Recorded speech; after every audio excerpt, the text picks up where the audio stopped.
Chapter 362. A Muslim Girl in the West, Section 15. Yesterday I spoke in general about the teachings of the Quran and the Hadiths about women. Today I would like to speak on the effects these teachings have exercised on the Muslim woman's life. I will refer to marriage in general and concentrate on polygamy. For there nothing is more criticized in Islam than the practice of polygamy. Critics pointed out many reasons to show that women in Muslim societies are treated as secondary citizens with no equal rights to men. Critics singled out polygamy as evidence to the oppression of women in Islam. For that reason, in our modern day, scholars are extensively exploring the place of woman in Islam and made polygamy the focus of their researches. Marriage is defined as a permanent, immediate, and unconditional civil contract, which is not contingent, between two persons of opposite sexes for mutual enjoyment and procreation of children. Verma 1988, page 56. As we shall see soon, this definition doesn't apply to the concept of marriage in Islam. The two concerned persons who sign the marriage contract in Muslim countries are not necessarily the husband and wife.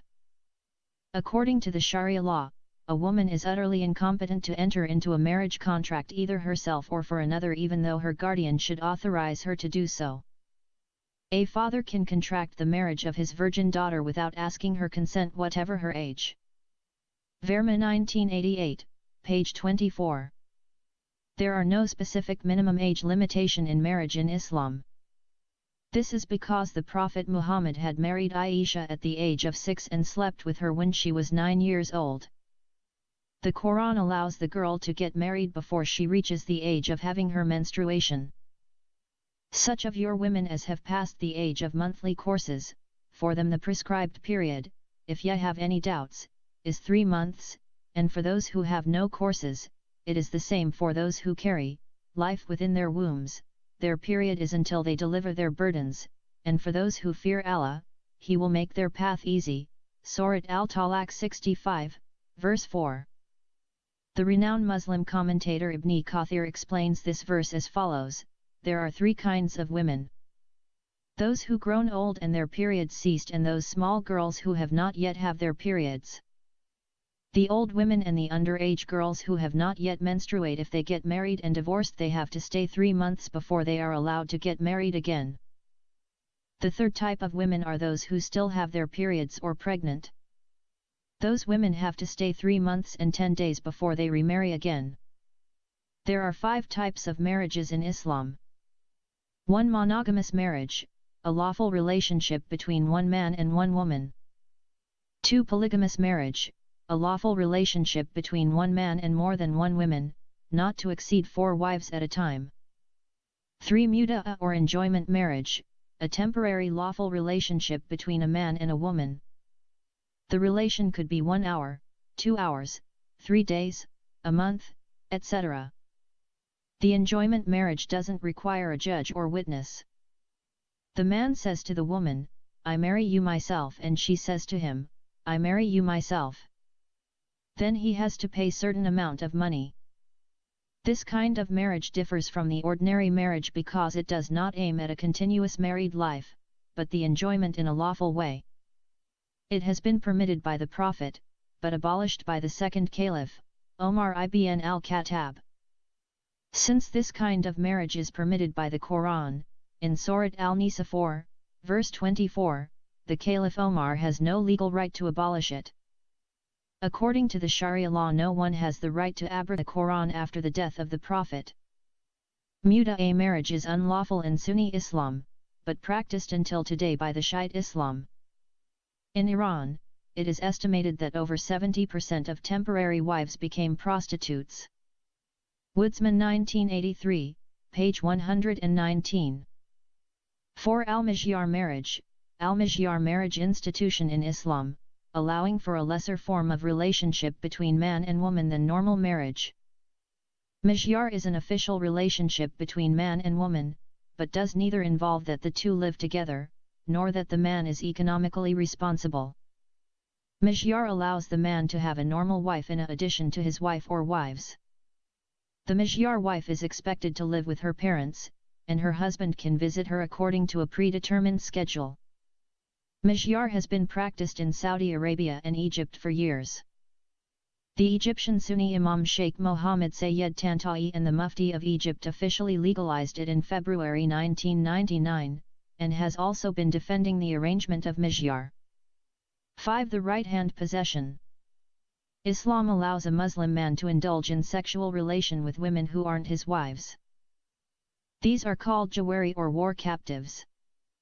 The Muslim man can have as many as he wants of the so-called right-hand possession. A revered companion of the Prophet Muhammad, a man by the name of Abdul Rahman ibn Awf, had 90 jariya and slept with all of them without marrying them. As I have promised yesterday, I would focus on polygamy in Islam.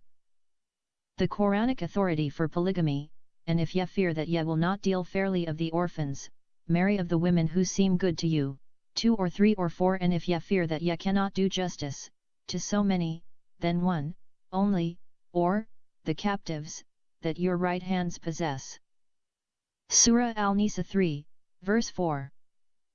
This verse does not only allow a Muslim man to marry up to 4 wives at the same time, but also allows him without condition or limit to have as many number of female slaves as he wishes. Muslim man is allowed to have sex with his female slave without marrying her. As we will see soon, the Prophet Muhammad had sex without marriage with his 2 female slaves, Maria the Christian Coptic and Rayhana the Jewish girl. According to the well-known Muslim scholar Abu Hamid al-Ghazali, polygamy is necessary because it satisfies human instinct. Mernisi 1987, 47.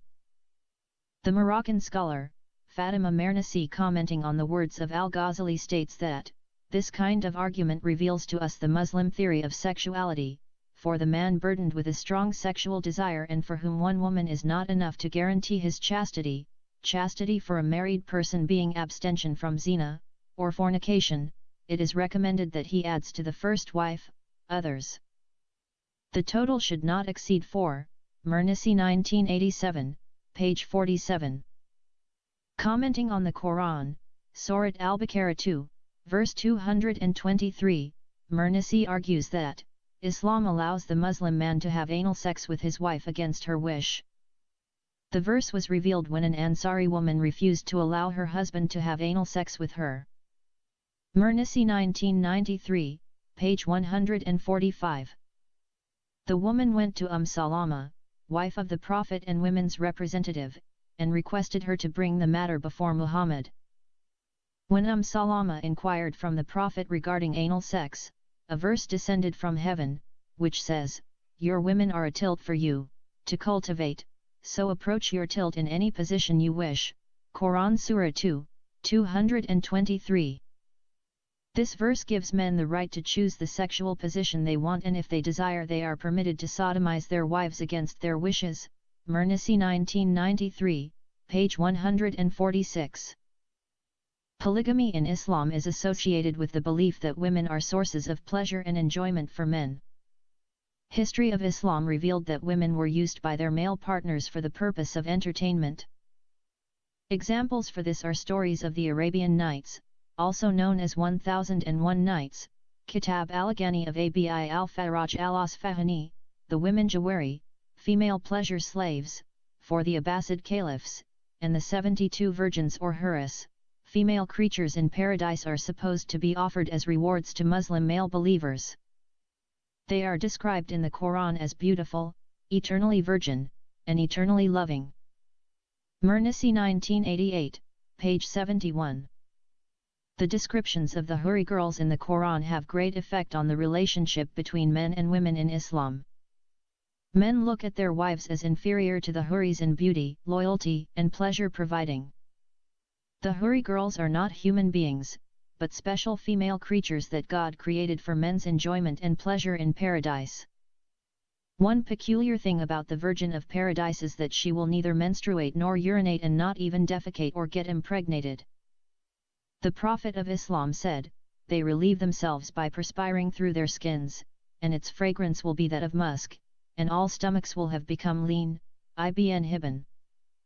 The Quran describes the physical and sexual beauties and attraction of those heavenly female creatures in remarkable ways. Lo!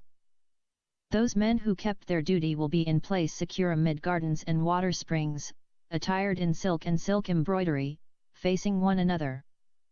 Even so, it will be.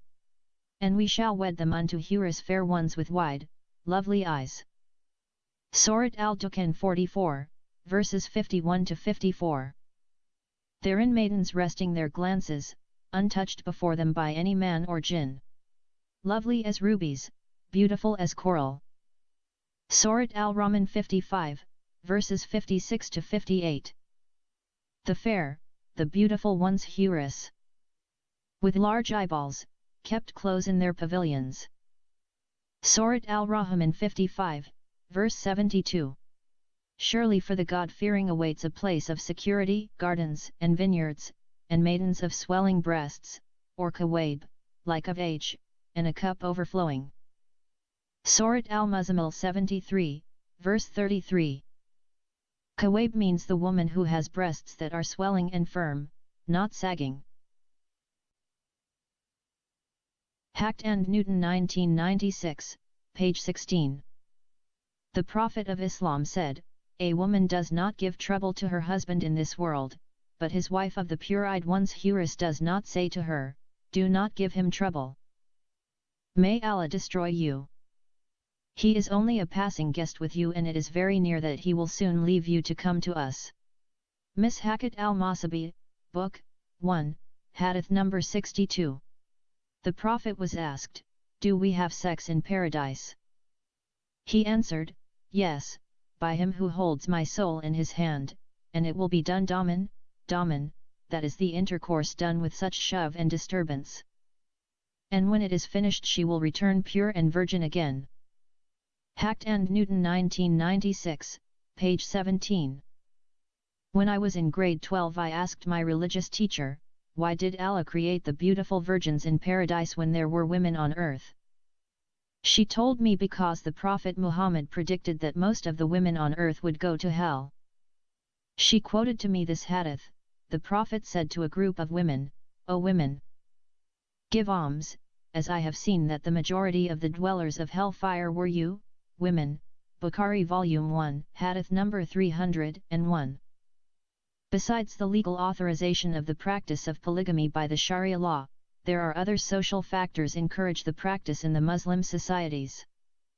The most important of these factors are honor, barrenness, and circumcision of Muslim girls. Mernisi argued, the concepts of honor and virginity locate the prestige of a man between the legs of a woman. Mernisi 1988, page 34. When a woman fails to bleed because of penetration to break her hymen, is considered as a failure of social test, she is taken back by the groom and his family to her own family. Yamani 1981, page 149. In some cases, the husband might keep his wife, but marry another one to meet the virginity test. The first woman would be treated inferior to the second wife. I would like to talk briefly about one of the most serious problems that Muslim women face from childhood, circumcision of girls in Islam. Yesterday I began to talk about this serious issue, but due to the time I couldn't finish. Circumcision of girls or female genital mutilation is practiced in most Arab countries and more in countries like Sudan, Egypt, Iraq, Eritrea, Ethiopia, and Somalia. The practice is recommended by the Prophet and hence considered a sunnah. The main reason for the circumcision of girls, according to the jurists, is to restrain lust or the sex drive. For the girl nowadays is exposed to all kinds of temptations, they argue, which lead to depravity and corruption in society. According to the Prophet's statement, circumcision is a law for men and a preservation of honor for women. It is also believed by Muhammad that circumcision makes a woman more enjoyable, provided that it is practiced moderately. Atiyah al-Ansarite narrated that a woman used to circumcise in Medina, and the Prophet said to her, "Do not overdo it, because this makes woman more favorable and it is more agreeable for the husband." Sahih al-Bukhari, Libas 63, 64, and Sahih Muslim, Tahara 49, Shaltut, Katan al-Antha, in Liwa al-Islam, 1951, page 55. Female circumcision involves the removal or the sealing of the labia majora and the labia minora together after the entire clitoris has been removed. Lois, 1985, page 115. Problem that result from female circumcision is that, the woman no more capable of normal sexual intercourse and childbearing, and no longer able to gratify her spouse's appetite, she is cast out for younger and healthier wife. Lois, 1985, page 117.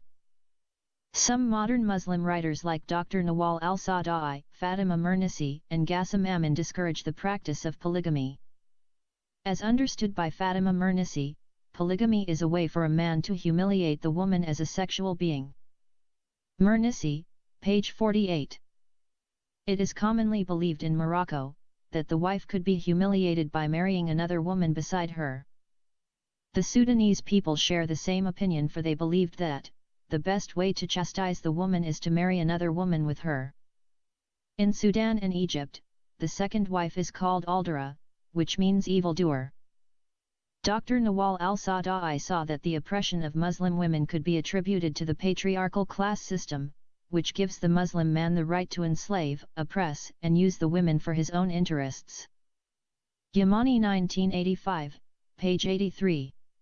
Ladies and gentlemen, I don't think I will be able to cover such huge topic in one evening speech. I promised you that I would talk about the marriage life of the Prophet Muhammad.